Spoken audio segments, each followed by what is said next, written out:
தூத்துக்குடி மாவட்டத்தைச் சேர்ந்த வழக்கறிஞர் மாரீஸ்வரி மதுரை அமர்வு நீதிமன்றத்தோடு மனுவை தாக்கல் செய்கிறார். அந்த மனுவில் விளாத்திக்குளம் குளத்தூர் பகுதியை கடந்த 10ஆம் தேதி மாலை இயற்கை உபாதை கழிப்பதற்காக வெளியே சென்ற 12ஆம் வகுப்பு மாணவி சிறுமி பாலியல் வன்கொடுமை செய்யப்பட்டு கொலை செய்யப்பட்டுள்ளார். இது தொடர்பாக புகார் அளித்த நிலையில் காவல்துறையினர் குறிப்பாக பெண் காவல் ஆய்வாளர் உரிய நடவடிக்கை எடுக்காததோடு பெற்றோரின் கீழ்த்தரமாக பேசியுள்ளார். சம்பவம் நடந்த 2 நாட்களுக்கு மேலாகியும் இதுவரை குற்றவாளிகள் கைது செய்யப்படவில்லை எனவும் காவல்துறையினர் இதனால் காவல்துறை அதனை சமாளிக்கும் நடவடிக்கையில் ஈடுபட்டுள்ளனர்.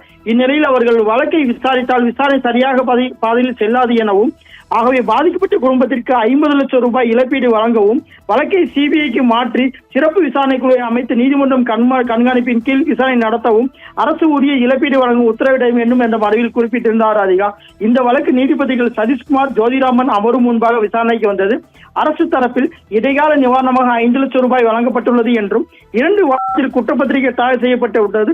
கீழமை நீதிமன்ற விசாரணை நடத்த அரசு தரப்பில் சிறப்பு வழக்கறிஞர் நியமிக்கப்படுவார் என தெரிவிக்கப்பட்டிருந்தது. இந்த நிலையில் இந்த வழக்கில் தங்களையும் இணைக்க கோரி மாணவியின் பெற்றோர் தரப்பில் மனு தாக்கல் செய்யப்பட்டது. அந்த மனுவில் குற்றவாளியின் மீது ஏற்கனவே 33 வழக்குகள் ஏற்கனவே நிலுவையில் உள்ளன என தெரிவிக்கப்பட்டிருந்தது ராஜியா. இவற்றை பதிவு செய்து கொண்ட நீதிபதிகள் மாணவியின் பெற்றோர்களுக்கு கூடுதலாக 5 லட்சம் ரூபாய் இழப்பீடாக வழங்கவும் வழக்கு விசாரணையை சரியான முறையில் சென்று கொண்டுள்ளது. ஆகவே கீழமை நீதிமன்றத்தின் வழக்கு விசாரணை நடத்த அரசு தரப்பில் குற்றவியல் பிரிவில் மூத்த வழக்கறிஞர் அரசு தரப்பு நியமிக்க உத்தரவிட்டு வழக்கை தற்போது முடித்து வைத்துள்ளார் ராஜியா. தகவல்களுக்கு நன்றி கார்த்திக்.